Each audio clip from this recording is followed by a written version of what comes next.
This session is Mobilisation for Innovation, What's Next for Sustainable Finance. My name's James Murray, I'm the editor of Business Green, and delighted to be joined by a fantastic panel. If I can now invite up to the stage into our white chairs, we have Tony Greenham, who is Managing Director for Sustainability at the British Business Bank. We have Dr. Rianne Thomas OBE, who is Chief Executive of the Green Finance Institute, and you might have seen her earlier in her role as Co-Chair of Innovation Zero this year. And last but not least, we have Miriam Omi, who is the Chief Executive of Climate Arc and a sustainable finance expert. Thank you so much. We have lots of questions we're going to work through, but also keen to get some questions from the floor in the second half of the session. So if you do have any questions, please do put them in either through Slido, or you can just stick your hands up, because we're in a nice quiet room. We haven't got the constant babble of people out there doing deals and having a great time. Excellent. First up, so Rianne, I'm going to come to you first.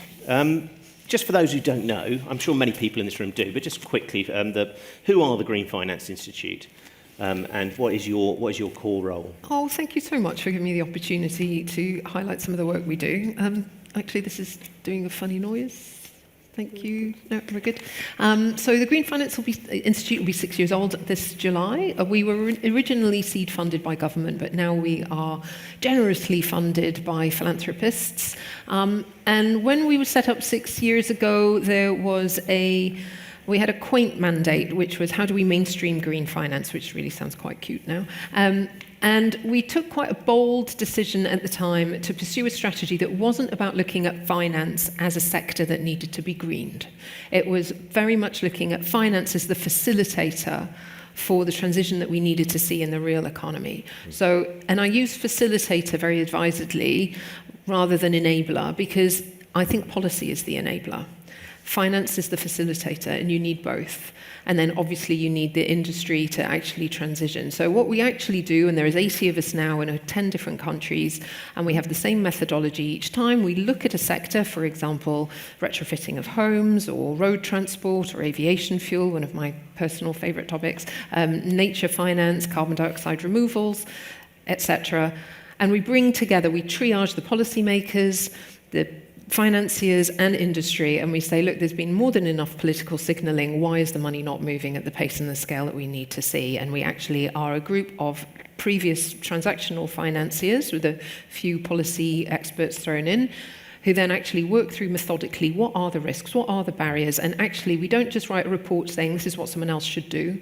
We actually follow our own solutions and go, okay, if what you need is a fund or a new institution or a national wealth fund or a local climate bond or a long, long list, we'll work on making those things happen.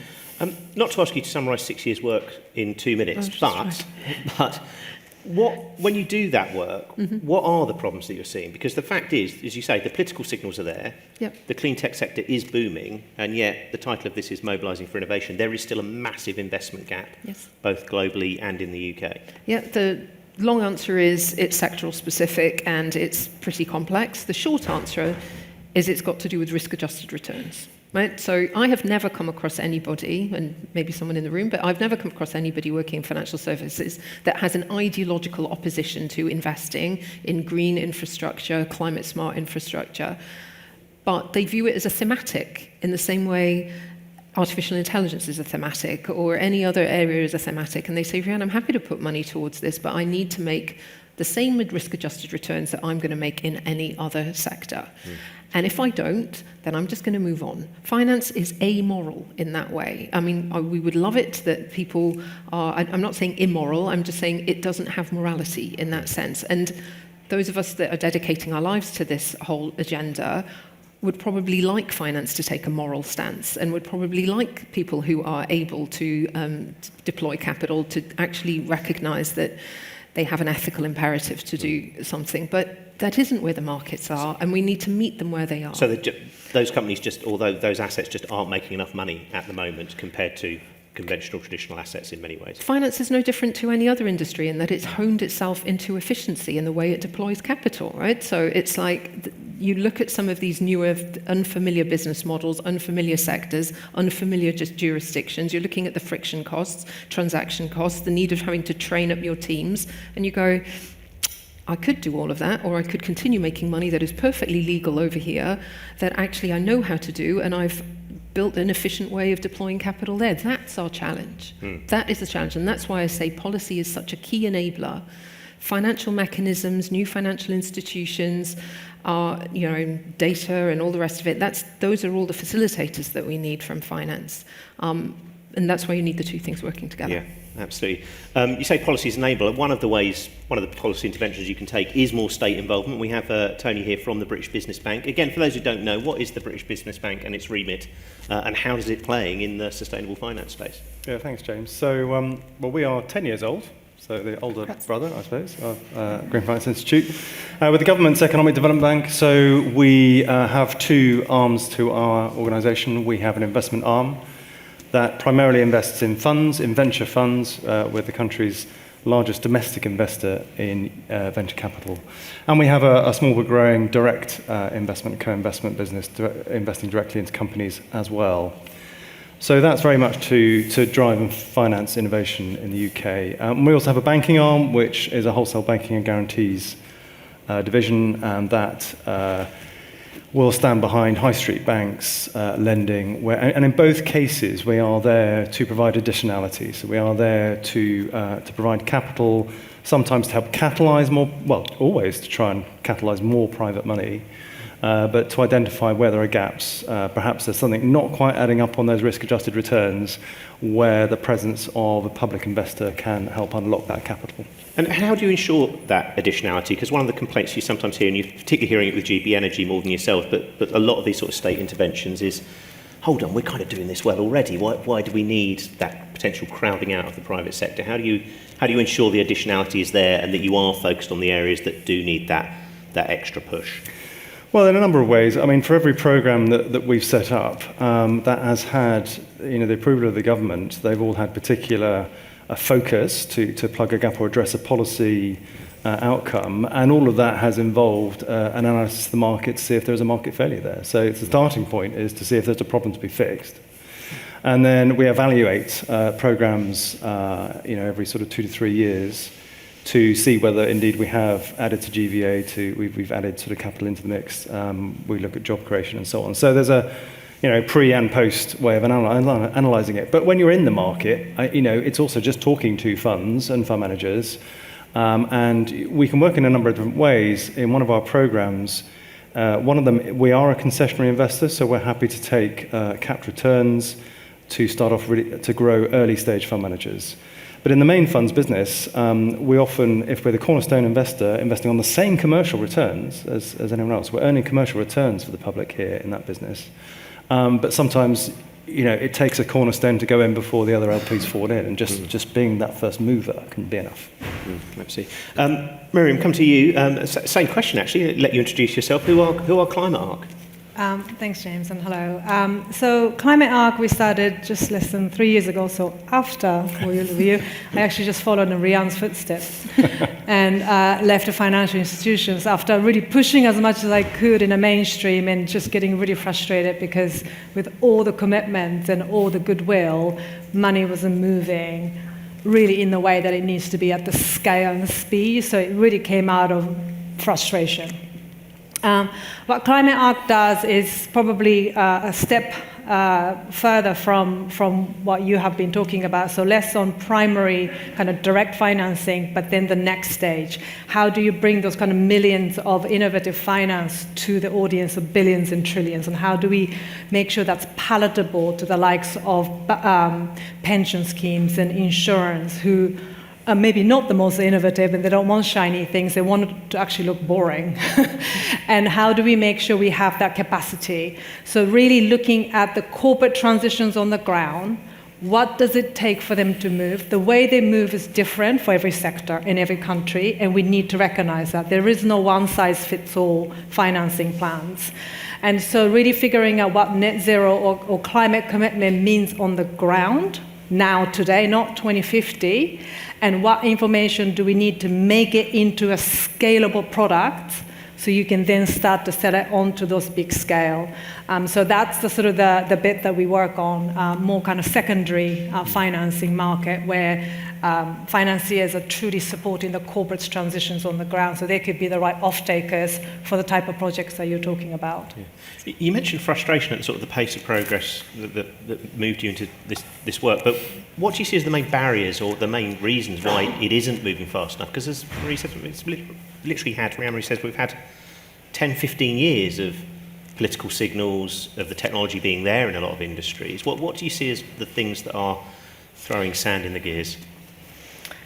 It's sort of everything. It's regulatory environment that really dictates the terms for financing is not necessarily set to take risks for the right reasons, because we shouldn't be taking risks for other people's pensions or other insurance.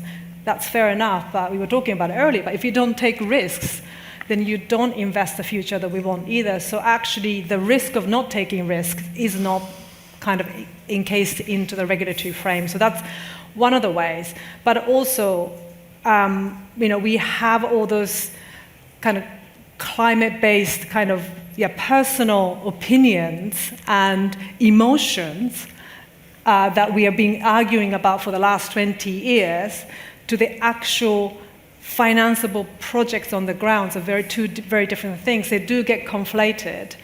And what we are seeing is that a lot of the people who have been doing great work in sustainability, producing reports and producing taxonomy and things like that, they're not necessarily the ones who can create the type of products and solutions that can be scaled. So I do think we have a little bit of a human capacity problem on top of regulatory and political problems that we need to address.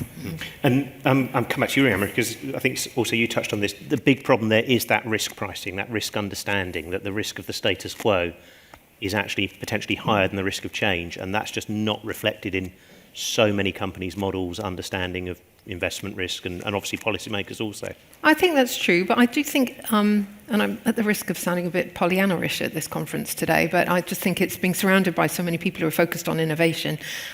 Let's be clear about, there are certain sectors where we still are not seeing the finance flow in the way we want to. They tend to be first of a kind, early of a kind, no performance data. We've yet to see the commercial scalability of those types of technologies. But there are other areas in renewable energy, in electric vehicles, where we are seeing the finance flow. We are seeing, the collapse in the cost of renewable energy, such that it's the cheapest form of energy production now. 1 in 5 cars sold in the UK now are electric vehicles. Let's not beat ourselves up too much. Where we've got more established and mature business models, where we can see how the risk-adjusted returns are being made, the money is going and the money is flowing. We know how to do this. We certainly know how to do this in the UK. We have built an offshore wind industry that is second only to China in the world, and that is adding another 1.5 gigawatts every year. I know we need to get to more, but it's funded by mainstream institutional investors. It's responsible for tens of thousands of jobs. We do have these success stories. We've done it once, we can do it again. And I spent quite a lot of time actually looking at how that this stuff doesn't happen by accident. It doesn't happen by osmosis. It happens because you've got very dedicated, politicians, financiers, technologists looking at that opportunity and putting in place the right enabling conditions to make it happen. We've got a blueprint. We've got a green print. We can make this happen again. Absolutely. No, we write about this stuff all the time on Business Green, that extent of how much great stuff is going on. And it's underreported right across the world, particularly in the UK. Tony, I think you were nodding along there, that there are significant causes for optimism here. Well, there are, but I was just going to pick up on those sectors where we've had the innovation and they're quite well-established technologies, but the challenge then is scaling and adoption. Yeah. And so we do think about all of those areas at the bank, and we've got a new product which we have launched as a pilot. Actually, it's on the banking guarantee side, and it's interesting the problem that we're solving for there. It's one that Rhiannon will know about, because I think that Green Finance Institute also talked about this. And it's the uncertainty around the track record and the pricing on the residual values of electric vehicles. So there just isn't sufficient data to run through the models of people pricing asset finance, because there isn't as much track record as there is for the diesel version or the petrol version. And so what the guarantee does is it just tries to put the pricing on the same footing between the the clean version and the dirty version, if you like, which isn't at the moment because they're having to pad for the uncertainty around the residual values. So if we can come in with a guarantee, then that can solve that particular problem.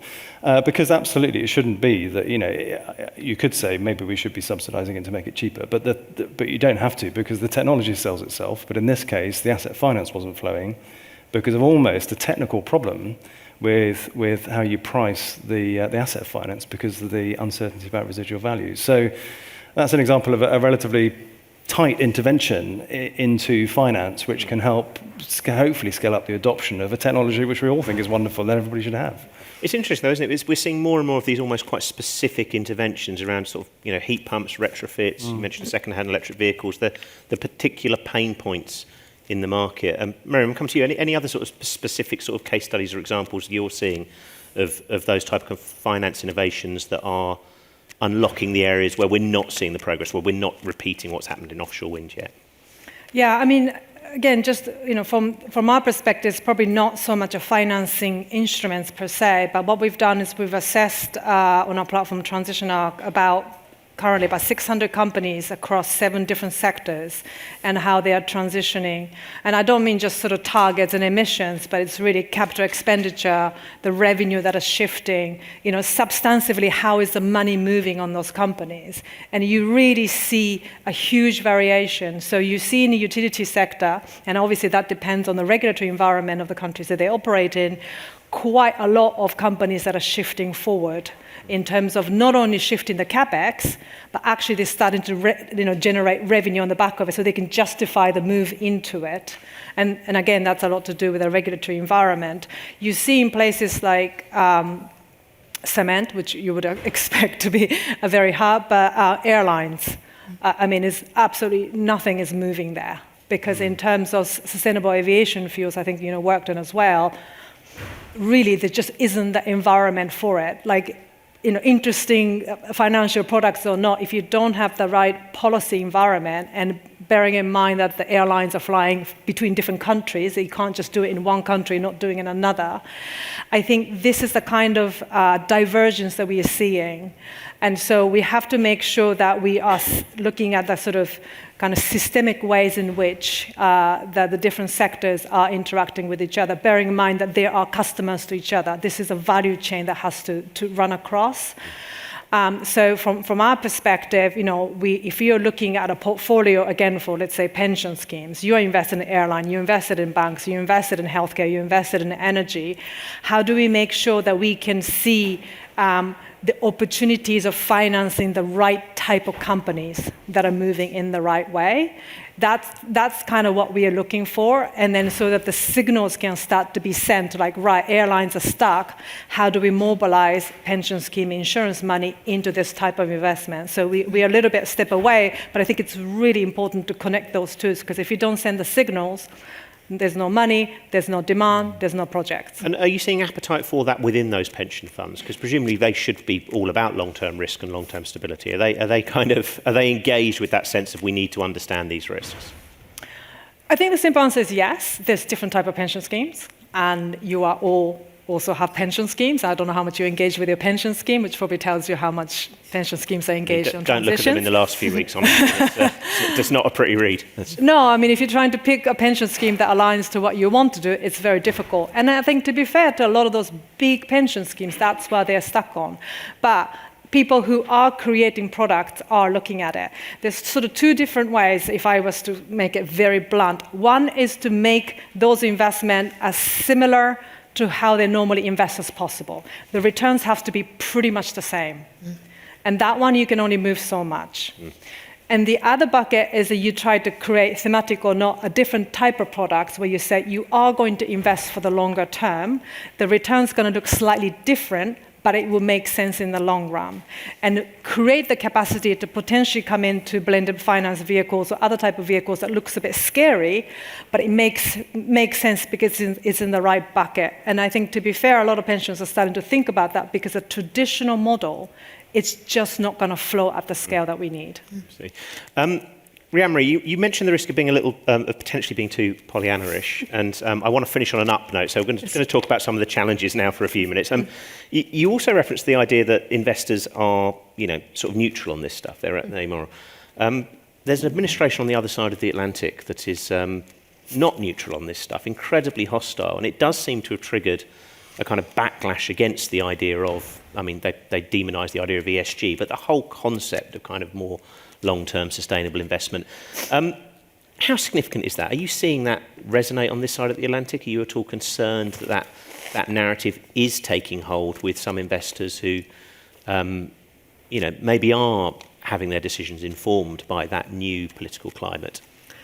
I think there's two parts to this answer. One of them is where I'm really seeing, and I think where we're all seeing this backlash manifest itself, is in the mainstream media. And it is very, very bewildering and very disappointing. We have an opportunity to genuinely build a thriving economy here in the UK. I'm not going to comment too much on what's happening in the US, other than, money was being hoovered across the Atlantic when we had the Inflation Reduction Act and so many opportunities for investments in the States. We were certainly seeing that at the Green Finance Institute, speaking to entrepreneurs who were sort of beyond that proof of concept stage, but they were pre-revenue and they desperately wanted to stay in the UK, but they were, the incentives, you're nodding, you've seen it as well, the incentives to move to the States were very, very compelling. That isn't happening now. They're coming back.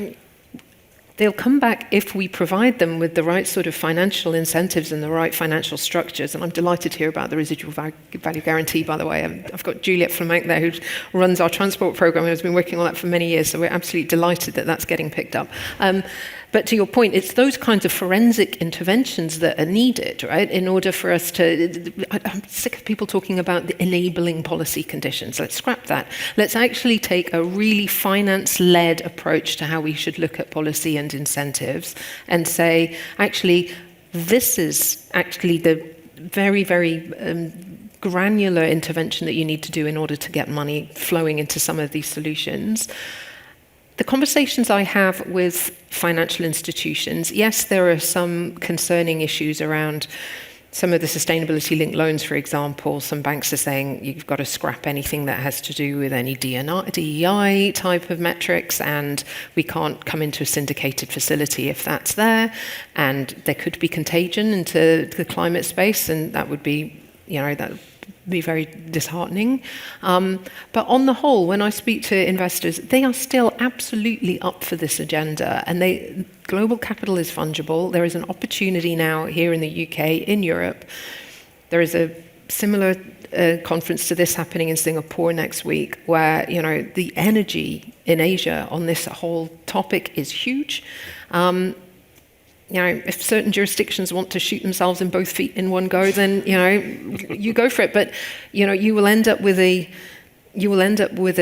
economy that is not at the forefront of a transition that is underway, that is happening, and it's a race for investment. So, yes, I find, obviously not Business Green, you do a fantastic job, thank you, James. But this mainstream media narrative about net zero is too difficult, it's impossible, we can't change.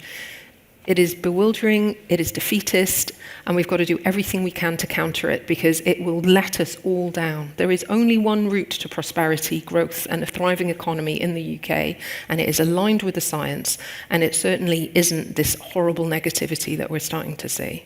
Absolutely. I can assure you the only people who are more frustrated with journalists are other journalists. Good. So there's quite a tense battle in newsrooms over a lot of this stuff. But yeah, I completely take your point. Some of the coverage has been insanely one-sided on this front. Talking about that sort of international picture and the pressures that we're seeing, there's another side to that narrative that's more positive around the UN process. COP30, there was a deal on climate finance, not enough, but we are seeing, Tony, and I know British Business Bank and others, UK Export Finance and others, are really involved in trying to push these international opportunities, because finance is flowing into other markets, emerging markets, and creating those opportunities as it goes. Yeah, if I may, I just wanted to take a step back to pick up on what Miriam was saying about pension funds, because and also sort of losing innovative companies to the States. And one of the reasons behind the establishment of our British Patient Capital subsidiary a while back was the realization that great companies that were founded here and taken through pre-seed, seed, early stage finance, when it came to then the growth capital, there just weren't deep enough pools of capital in the UK. So it wasn't that the commercial returns weren't there, it's just there wasn't a big enough ecosystem. So that's one of the roles the British Business Bank has had, has been to just add some heft into that system. And now that the project that's hopefully sort of reaching its later stages, but I can't sort of say too much about where it's at right now. But the Mansion House reforms that was, some people know about is all about trying to match pension fund money with the opportunities in the venture capital space in the UK, where compared with other markets that are comparable with civil pension systems like Australia, Canada, the US, a tiny amount of pension fund money flows into venture in this country. And we just really haven't had the platforms there. So that's what we are trying to do, is to create the right kind of platform there to give pension funds access to and exposure to that asset class. And that could potentially unlock billions of pounds to back, British innovative companies. Do you think those reforms are getting enough attention? Because I know the Treasury went quite hard on them earlier in the year and touted them as very significant. And again, they haven't got much traction. Not many people maybe outside that world would be particularly aware of them, but they are quite transformational if they're got right. Well, we think so. We're very excited about it. It's publicised. We're working with Aegon and NatWest Cushion as partners to sort of try and establish the British Growth Partnership platform. That requires us getting regulatory approval, which we haven't quite got yet. But it's all in progress. There'll be announcements, hopefully, in the course of the next few weeks and months, which hopefully will mean we're open. All things going well, we are open for business to start matching that capital with great opportunities to invest in UK startups. Miriam, I'll come to you on this, but I want to ask the whole panel, are the opportunities there, though? Because one of the challenges, we report on the kind of the clean tech world a lot and the green finance world, and you'll hear clean tech companies go, the money's not there, it's not available, and then you hear the green finance companies go, there is a wall of money, we're willing to give it, the projects aren't there for us. What's your take on that? Where does the truth lie in those two interpretations of the current investment gap? I think just to double kind of emphasize on the point that Rian said, the money is moving to some things that don't look too scary. So renewables, the batteries, the EVs and whatnot. So I think for that there is quite a lot of money going in, and there are actually so much money going in that there's not so much premium. So it's like a kind of good problem to have in some of those things. And overcapacity in some of those markets. There's a report out earlier this week, Chinese clean tech boom, prices are going to stay low because there's just so much capacity. Yeah. But in terms of, I think the Asia problem is that, yes, of course, there's a lot of money there, but is it better than putting in a sovereign debt is kind of the question. And so the right type of projects looking actually boring enough with a right risk return profile for them, no, there isn't a lot. Because a lot of those things are not boring. Like green steel is not boring. It is a bit risky. Even if you have the off-takers, yes, you can raise money, but it's going to be seen as a riskier capital.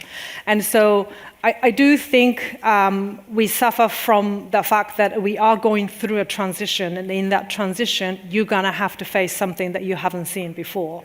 Having said that, I just want to say there's a lot of quite dodgy projects in oil and gas that don't seem right, but they do get financed.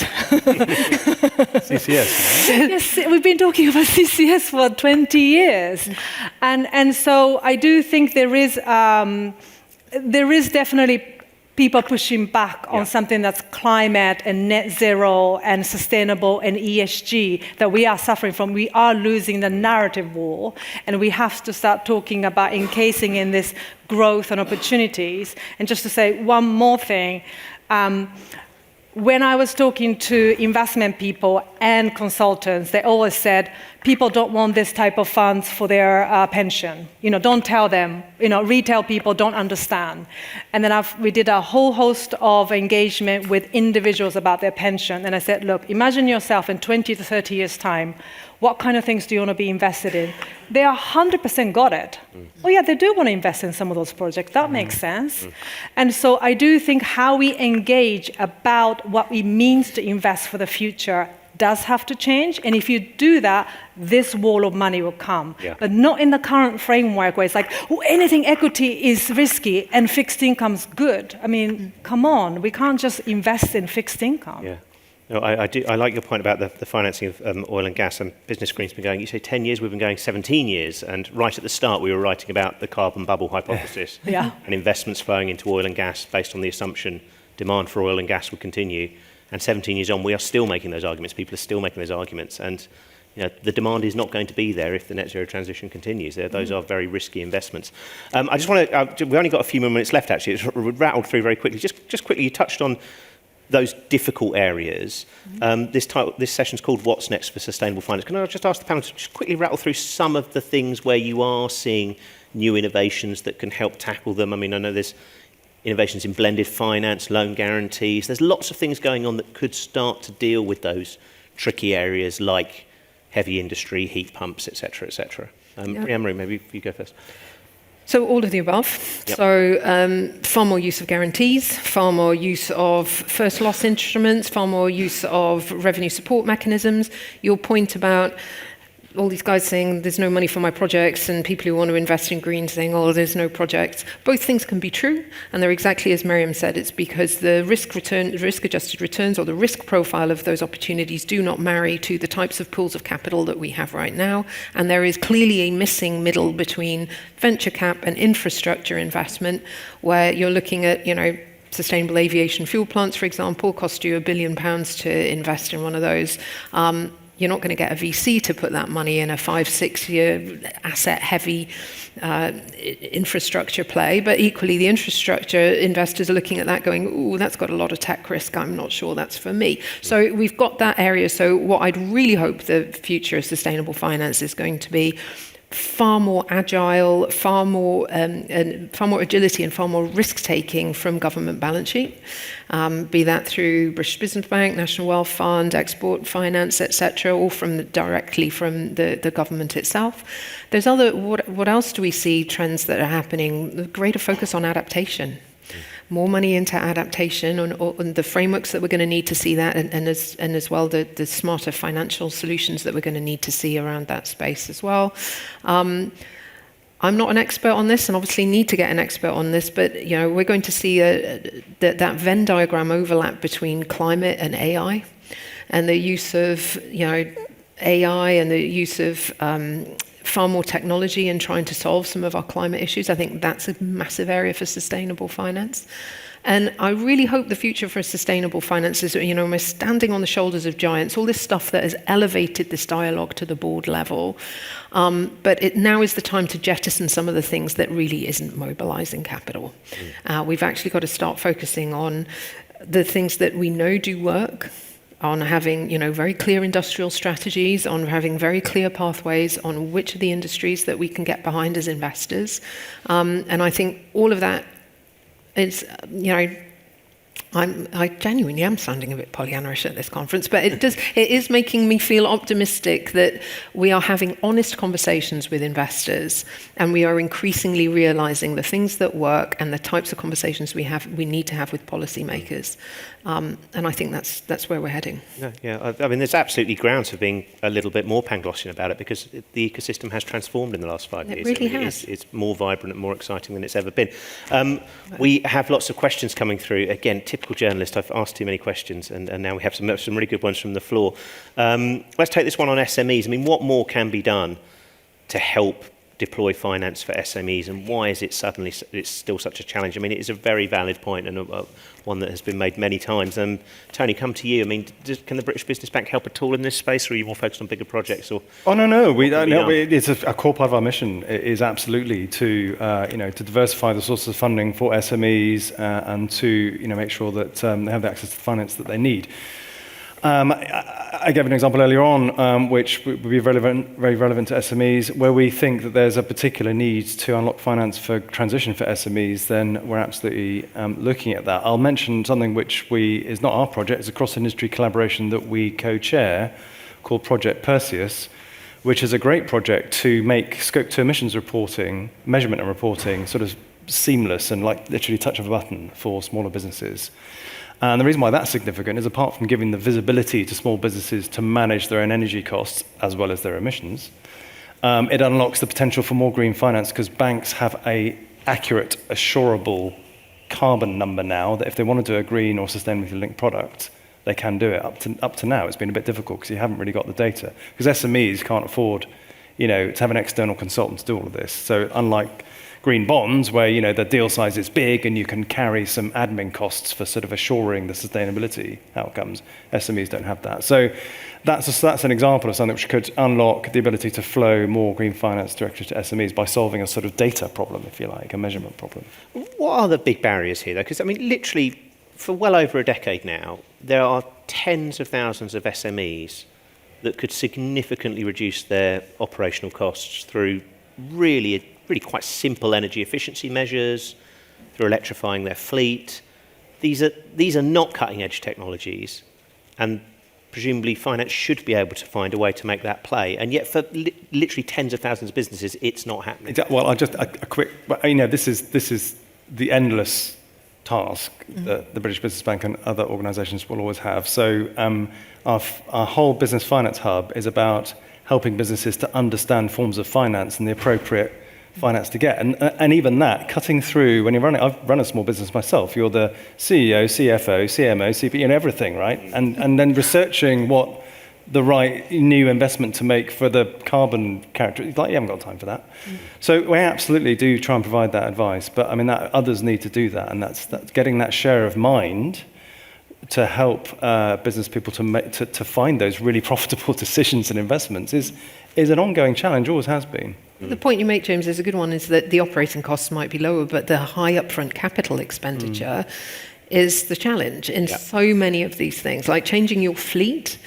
That's obviously, it is cheaper to run a fleet of electric vehicles, but the upfront investment is prohibitive, especially when we're looking at interest rates and cost of capital for some of these smaller companies.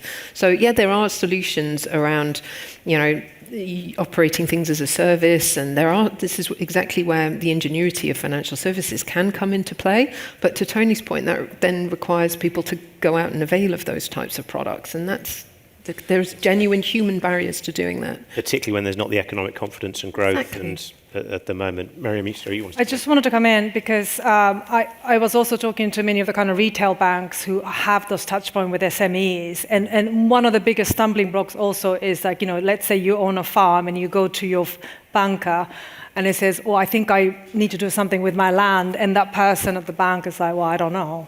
That person doesn't know how to help the farmer. I think there's a huge amount of, what they see is that this is very expensive. Nobody's looking at the kind of lifetime of that, investments and how it actually benefits, or they might be able to sell their, goods to a different customer. And so I think from a different, usual bank's point of view, how do we upskill the interaction point with all those SMEs? Because if that point, you can't actually talk about the right investments and ideally get more preferential lending terms, you're out. They're not going to do it. And so I think we do need to kind of lessen the friction of the day-to-day interaction with the financiers. And it could be insurance as well. And again, some encouraging signs that's happening. A lot of the banks are saying they've got sustainable investment programs. Oh, yeah, definitely. But just still a long way to go. There's a long way to go, and I think it has to be in every sector. I think, maybe solar, maybe light bulbs. You start talking about farming equipment, that's a whole different ballgame. Yeah, absolutely. Rhiannon, we have a question here at the top for you about institutional investors needing to move to more innovative financing mechanisms. Can you just give some examples of what type of things we could start to see? I touched on it very briefly, but it's very much that idea of having de-risking mechanisms that enable institutional investors to come in on terms that they are comfortable with, that they can do in their business as usual. So it is things like revenue support mechanisms or first loss or guarantees, things like that, that actually de-risk, that we can use either philanthropic capital, then there's a big opportunity for more venture philanthropy, or actually using government money, or that's taxpayers' money, or some of the finance that sits in the public finance architecture. So pretty vanilla, if we're honest, but they just haven't been used in these particular areas before. And are you encouraged by what you've seen in recent months from the new government on this stuff? Because there have been a lot of, again, they haven't been getting a huge amount of coverage for it. There's been lots of announcements around loan guarantees, around the National Wealth Fund, GB Energy, British Business Bank. There seems to be more appetite for that kind of thing than maybe there was before, despite the very tight fiscal environment. It's all certainly moving in the right direction. The challenge with all of this is that nothing moves quickly enough. So, yes, credit where it's due. More of that, please. Yeah, absolutely. We have many more. We have lots of questions here. Do you agree many startups, scale-ups lack the sophisticated finance modelling expertise investors possess, and can this stymie investment? Confidence is key. Tony, do you want to take that one on? Well, yes, but that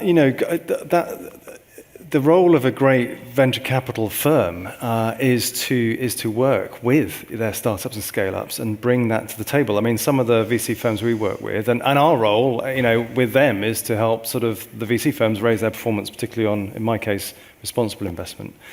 So yeah, but that's why you have an ecosystem with different people playing their roles. So yeah, the founder's job is to have a great business idea and maybe a technology or whatever it is, and to build that business. And it's really important. And the good ones will be able to create a competition from venture capital, because it's so good. And they will then select, if they know what they're doing, they will select the venture capital partner that is going to bring them all of that sophisticated financial expertise to the table to help them grow and scale the business as quickly as possible. So yeah, it has to be a partnership.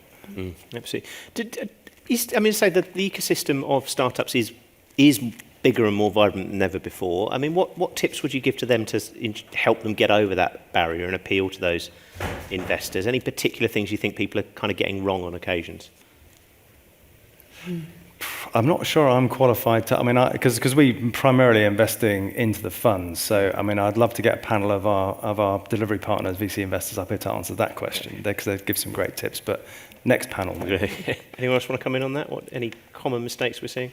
There's not so much mistakes, but I think I've been quite surprised speaking to a number of people who've got really fantastic entrepreneurial ideas. And they say, but I can't get the banks or other people interested in funding me. And I say, okay, well, can you show me your revenue projections? How are you going to generate cash flow? What does that look like going forward? And it's like I'm the oracle saying something really wise. And I'm like, and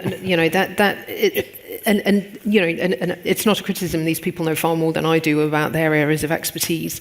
But there's just that sometimes that lack of sophistication in knowing how you actually interact with people and how they're going to. How are you going to make money? How are you going to make money? If I'm going to lend money to you, how are you going to repay me back? How am I going to get comfortable about that? And it sounds so basic, but some people are so they're brilliant at the ideas and their technology, but they haven't had the opportunity to work in finance, so they don't know that. Luckily, there's a wealth of advice on British Business Bank's Business Finance Hub web pages for founders to do exactly that, to learn how to appeal to investors. Absolutely. I think we're pushing up against time, and as I said, we stand between you and the drinks reception. I'm just going to ask the panel to finish up by just a big picture question. I mean, how optimistic are you, I suppose, is the question as we finish the day.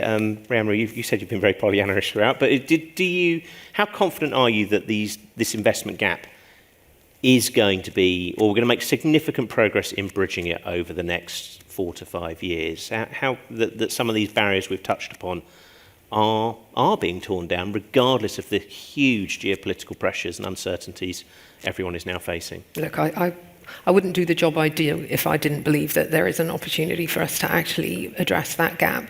But I get asked this question all the time, James, about how optimistic am I about this whole agenda, and I always give the same answer, which is based on the work of Dr. Anne-Marie Lovins, who's a total hero of mine, who says he doesn't believe in optimism or pessimism because they're both types of fatalism. An optimist believes things have to get better, pessimist thinks things have to get worse. He believes in a concept of applied hope, which is things can get better, but only if you make them so.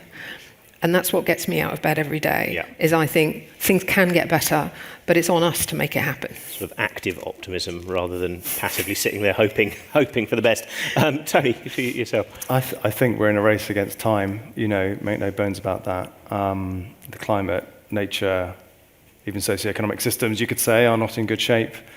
But that's one of the reasons I like coming to this conference, to plug to probably get invited back now, is because you cannot help but be inspired by all the innovations on show here.